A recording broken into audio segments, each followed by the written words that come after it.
Released from prison this afternoon. He's returned to his home near Philadelphia, and that is where, after the Supreme Court in Pennsylvania overturned his sexual assault conviction. Let's listen. As I mentioned earlier, for reviewing Mr. Cosby's appeal, but also seeing the lies, seeing that Mr. Cosby had immunity. This U.S. citizen who served our country in the Navy, not just in the Navy, but he served our country in so many different ways through his celebrity, him and Mrs. Cosby. Mr. Cosby has always used his celebrity, his name, his likeness, to uplift women.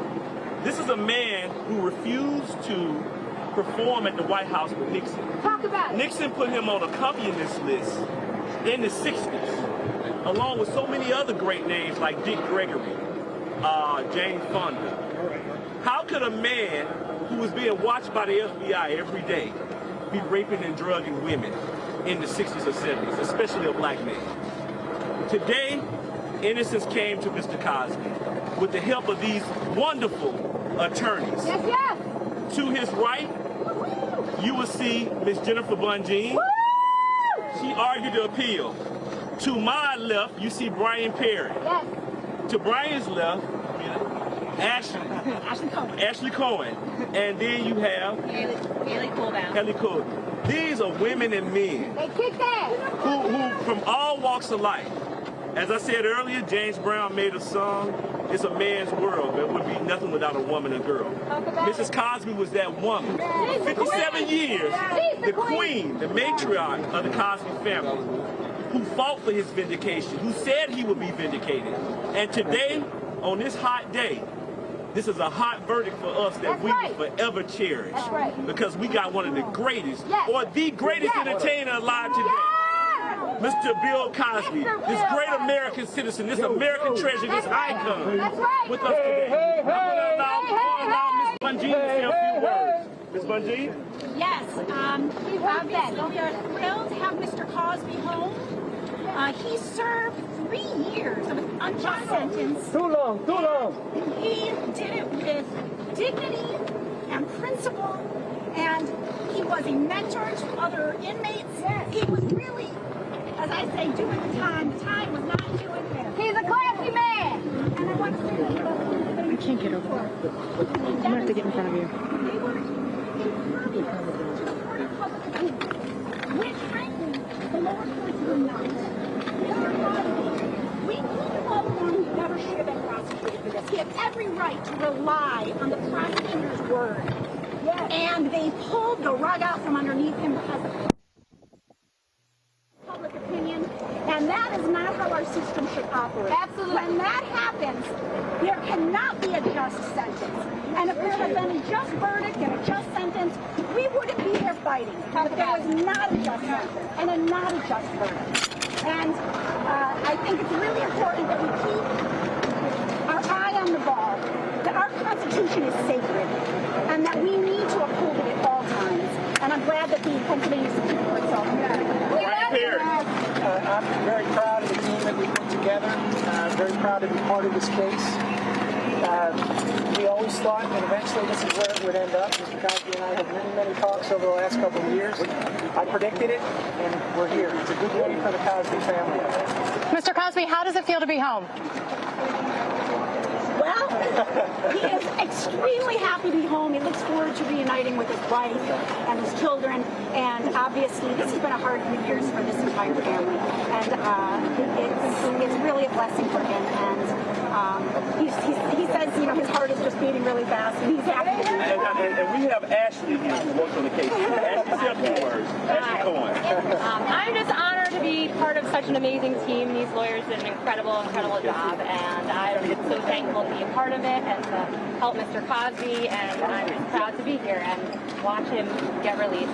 And this wonderful attorney, Haley, you see right here. I'm sorry. Her father was in prison with Mr. Cosby, and he sent a message to Mr. Cosby before he left today for her. Say a few words. He did. He said that he loves me very, very much, and I... What's your father's name? Richard. And I in return love him very, very much in return, and I was glad that Mr. Cosby and him got to know each other while incarcerated together, and I'm blessed and so grateful to be here to see Mr. Cosby here. And in closing, this was an unwanted 3-year vacation that Mr. Cosby never asked for. But in hindsight, we're happy that he got it because he was able to pull the covers off of the corruption in Montgomery County with the crooked DA, with the crooked judge, Stephen O'Neill. These same people find this man, this American citizen. I don't know how a DA has that much time on his hands to fine him $2,010 for not cutting his yard. I was on the way to pay that fine when I got a call from Nick DeHaan. And Nick told me that they had vacated the conviction. You know, what we saw today was justice. Justice for all Americans. Mr. Cosby's conviction being overturned is for the world and all Americans who are being treated unfairly by the judicial system and some bad officers, because all officers are not bad. So we want to thank this entire team. We want to thank Mrs. Cosby, her family. I want to thank my family. And just thank you all for those who decided to tell the truth and allowed us to tell the truth when we had the opportunity. Thank you. How you feeling, Mr. Cosby? You have anything to say? Mr. Cosby, how you feeling? Are you happy to be out? Great. Shit, how's it feel? All right, members of the Cosby legal team, his spokesman Andrew Wyatt, and Cosby himself flashing the peace sign to people who have gathered outside his Pennsylvania home, but saying nothing, a smile on his face as a very jubilant defense team talked about what they thought was the unfairness of the prosecution and the sentencing. All that, of course, now reversed by the Pennsylvania Supreme Court today. Kate Snow joining us now. Kate, you've been in touch with some of Cosby's accusers who say they're stunned at his release. I'm sure watching what we just saw unfold is salt in the wounds for many of them. Yeah, that would probably be an understatement, Lester. To say that they're stunned, shocked, despondent, that's all an understatement. They're angry. I just spoke half an hour ago with Heidi Thomas, who's one of the women who testified in Bill Cosby's trial in support of Andrea Constant, the main accuser.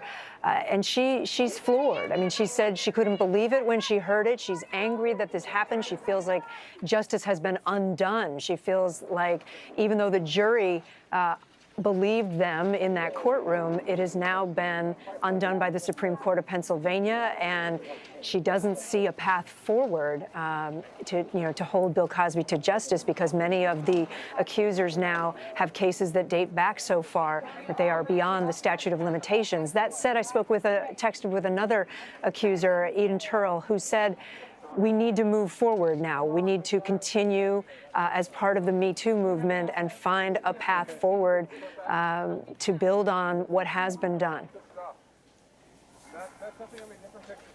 All right, Kate Snow, thank you. And Stephanie Gosk is on the phone now from Elkins Park, Pennsylvania. She was in watch this news conference, if you will, just outside Philadelphia. Tell us the scene there, Stephanie. You know, it's pretty remarkable, Lester, having been at both of the trials. They're in court every day, and watching this unfold, it's unbelievable to see Bill Cosby right now looking very frail and gingerly stepping back into his house. I'm not sure how many times he said that it looked likely he might not get out of prison alive given the sentence that he was given. But here he is, and the Pennsylvania Supreme Court in its decision saying that his Fifth Amendment right to remain silent was violated, and that is at the very heart of our constitutional system.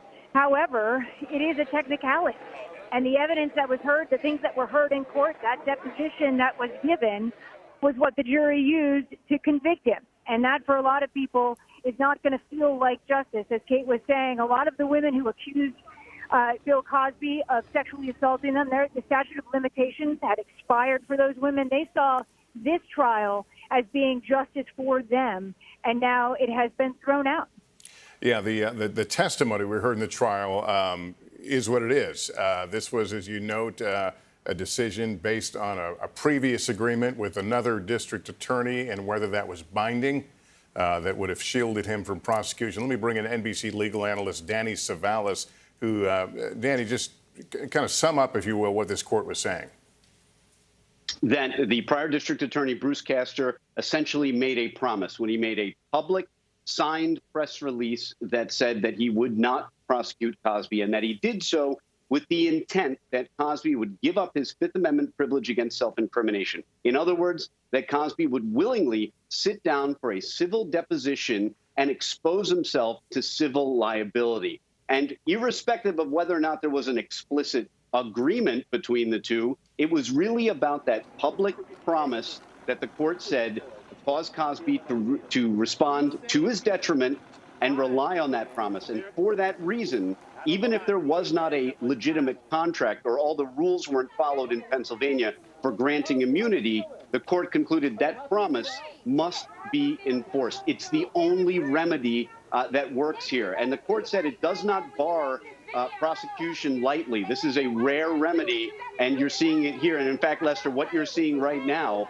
a defendant being released after a favorable appeal, is probably one of the rarest things in criminal prosecution and criminal defense that you may ever see.